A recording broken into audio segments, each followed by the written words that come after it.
All right, let's dive into a fascinating puzzle today, one that really obsessed one of the 19th century's sharpest minds, John Henry Newman. See, he looked at the church and saw this huge contradiction. How can an institution claim to be divine, straight from God, but at the same time be filled with, well, us, flawed, very human people? How on earth could both things be true at once? I mean, that's a powerful question, isn't it? Think about it. An institution can be behind incredible good in the world, charity, art, philosophy. But at the very same time, it can get tangled up in politics, corruption, and just the plain old sins of its members. And look, this isn't just some old historical problem. It's a real, living tension for a lot of people today. So how do you square that circle? How do you reconcile the secret ideal with the often messy human reality? And this visual just nails that conflict, right? On one side, you've got the divine ideal, the spiritual promise, and on the other, you've got what any human organization eventually becomes, a place with debates, power structures, and politics. It's like the collision of heaven and earth, and that creates a tension that somebody's got to explain. So who's the guy who decided to tackle this head-on? This is him, John Henry Newman. Back when he was an Anglican priest at Oxford, he just wrestled with this question constantly. He wasn't someone who was going to be satisfied with easy answers. No, he needed a real framework, something that could hold both the divine truth and the human failing in one single, coherent idea. Okay, so where do you even start with a puzzle that big? Well, Newman's first big breakthrough was to make a really key distinction. He said, what if the church isn't one simple thing? What if it actually has two different sides, one that we can see and one that we can't? And this is where his thinking gets super clear. The visible church, that's the one we see in the world. It's the buildings, the clergy, the regular folks in the pews. You can literally point to its members. But the invisible church, that's something else entirely.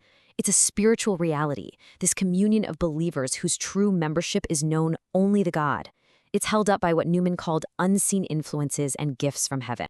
And wow, what a brilliant analogy.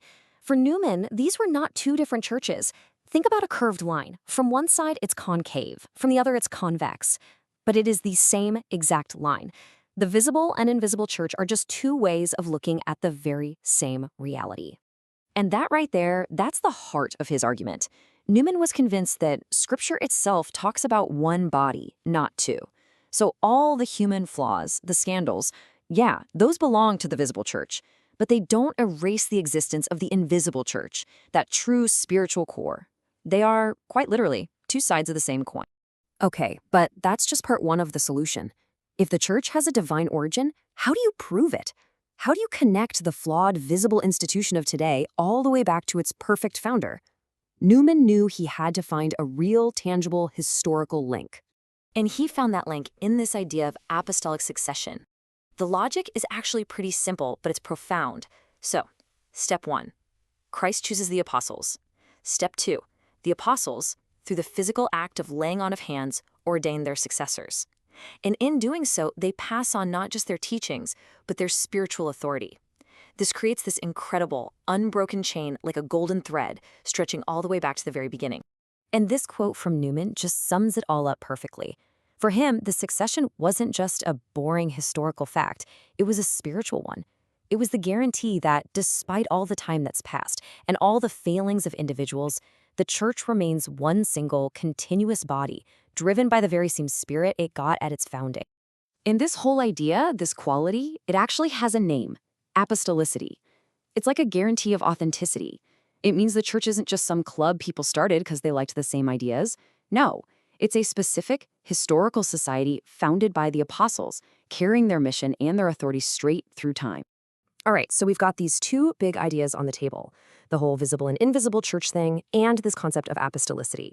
Now let's put the pieces together and see how Newman weaves them into this single, powerful vision of what the church actually is. And he did this with another really powerful metaphor, a tree. The church's roots, he said, are its apostolic origins. They're fixed deep in the soil of history and divine truth. And its branches? Well, those are all the visible forms of the church that have spread out across the world over centuries. So this led him to what we now call the branch theory. He argued that the one true church wasn't just limited to one single institution. Instead, he saw denominations like the Anglican, Roman Catholic, and Orthodox churches as legitimate branches of that original apostolic tree. Sure, they might have grown in different directions, but they all drew their life from the same ancient root. And really, for Newman, this was the whole point. The founder's intention was always unity. The visible divisions and the arguments between the branches, those were human failings. But they could never, ever destroy the underlying invisible unity that came from their shared apostolic origin. So you might be thinking, okay, why does some 19th century theological debate still matter today? Well, here's why. Newman wasn't just talking about the church. He was giving us a way to think about any institution that has a noble mission but is run by imperfect people. In the end, Newman basically solved his own puzzle. He showed how the visible, messy human structure isn't just a corruption of the ideal. In fact, it's the necessary vehicle for the ideal. It's the earthly container, what he called the pillar and ground of the truth, that carries and protects the invisible spiritual treasure down through history. And that leaves us with something to chew on. Think about any organization you care about, a country, a university, a charity. Newman's puzzle makes us ask, what's more essential? Is it the invisible spirit, the founding ideals that get you all fired up?